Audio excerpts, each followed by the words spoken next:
Kierpa Singh. Kierpa is a four-year boarding student from Edmonton, Canada. She is a prefect in U.S. East, president of the Student Life Association, a student alumni ambassador, a chapel officiant, and a member of the girls' varsity water polo team.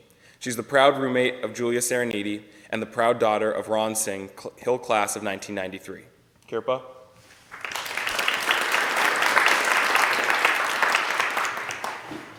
I am somebody who thrives off of routines. When I was younger, the first thing I would always ask my dad when he got home from work was who was the most interesting patient you saw. Asking this question and getting a different, unique response each time was one of the rituals I would always look forward to every day. From an early age, I found that routines keep me in check. Every day before school, I like to wake up early and take my time getting ready. Yes, some days I would much rather enjoy a few more minutes of sleep, but I like to wake up earlier so that I don't feel rushed and can be prepared before starting my day. If you were to ask my parents what my personality was like as a child, they would say that I was this outgoing, extroverted kid who was never afraid of anything and always had an annoying smile on her face. Since both of my parents work in healthcare, I grew up running around the hospital. After school, my mom would pick me up and I would go to work with her. We had the routine of walking the same route to her ward, scanning her ID badge at all the different checkpoints. And when we would make it to her office, I was always sat at her desk and greeted by her friend Mary. I vividly remember she would always print out pictures for me to color in while my mom worked. I sat at her desk and quietly colored while occasionally watching my mom do what she loved. I enjoyed quietly standing nearby and observing her treat patients.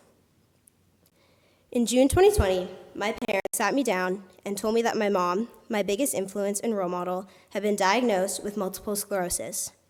For those of you who don't know, MS is a chronic autoimmune disease that affects the central nervous system in the brain and spinal cord. My province has the highest rates of multiple sclerosis in the world, and about 12 Canadians are diagnosed with this disease per day. As of now, there are no cures but medical treatments that can slow the progression of this brain disease. I slowly watched as my mom lost sensation and felt numb in her body from the collarbone down. The hardest part for me was watching my mom lose some of her best memories. And even though I know how hard it is for her to travel, she still made the effort to fly 2,000 miles to be here today.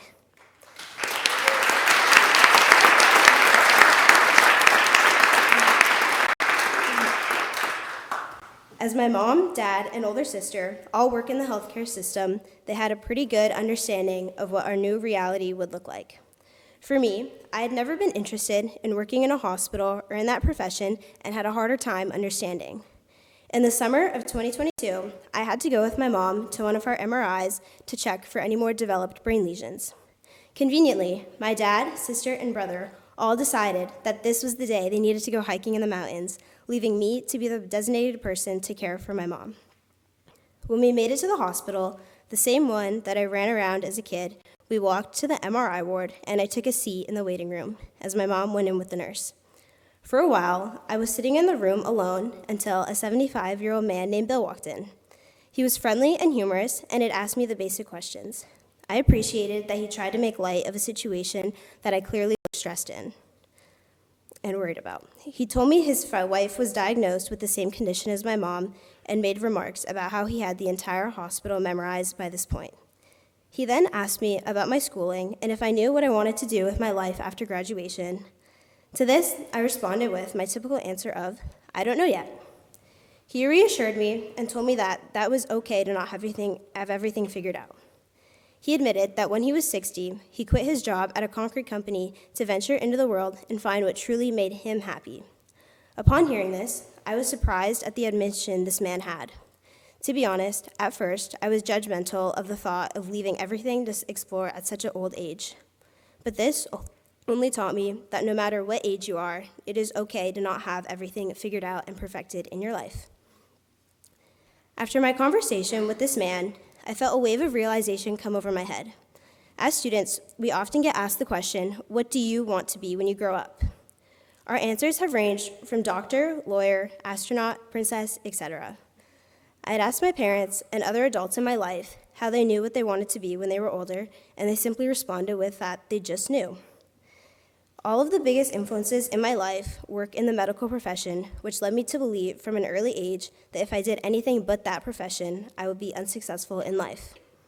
As a people pleaser, I always wanted to make others around me happy with what I was doing. Also, as a middle child, people often admired me for being so independent at such a young age, but in reality, I was still a lost kid trying to figure out everything in life. I had a hard time forming and voicing an opinion for myself and would constantly piggyback on what others said they wanted to do. I had a fear of people rejecting what I said or thinking it wasn't up to standards. Even when it came to giving my chapel talk, I thought, what do people want to hear, not what do I want to share? We are all told by society that we should be a leader, not a follower.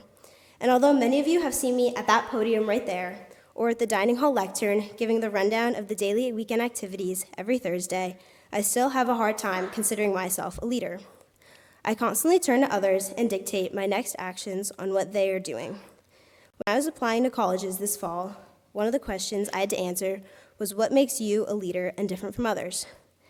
I seemed to be stumped on this question and left it blank for as long as I could. When I came to answer it, I realized that I had written out exactly what I thought the admission officer wanted to hear. Ideally, an essay of what I thought the perfect leader looked like. I had looked back at the slide of an essay that I wrote and wished that I had it all figured out. Whenever people asked me what I wanted to be when I grew up, I constantly answered, I don't know yet. I was always given the same response, don't worry, you still have time. And while that may have been true in the 5th grade, it seemed like I needed to decide in the next few months what I wanted to do. I spent all my time focused on what others wanted me to do instead of focusing on the things that made me happy. Another thing that Bill had told me was that he always told his kids to create their own happiness. Don't ask what the world needs, ask what makes you happy, and go do it, no matter what anyone else says. When unsure of things, I look back at this quote from him and remember that it is okay to be unsure. It's not about what you want to be, it's who you want to be when you grow up. Something that I learned is that the path to success is not always straightforward. Life will always throw out many curves at you, and it is how you incorporate those curves into your path that gets you to success.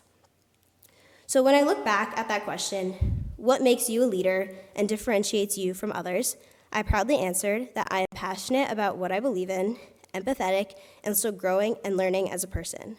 As I mentioned at the beginning of my talk, I thrive off of routines. I like where I'm going and what's coming my way, but I've realized that I don't have to have everything figured out. Yes, routines are great, but so is having an open mind and accepting things that are not totally settled yet. One of my favorite quotes is, do not go where the path may lead. Go instead where there is no path and leave a trail. And after all of that, it is crucial to emphasize that I'm still figuring it out, and that's okay. Even when it came to this talk, I was told that the best thing I could do was stand here and be genuine to myself and all of you. And with that being said, I can confidently walk away from this experience knowing that I did just that and voiced my own opinion without the fear of what others would say. And as Drake once said, when writing the story of your life, don't let anyone else hold the pen. Thank you.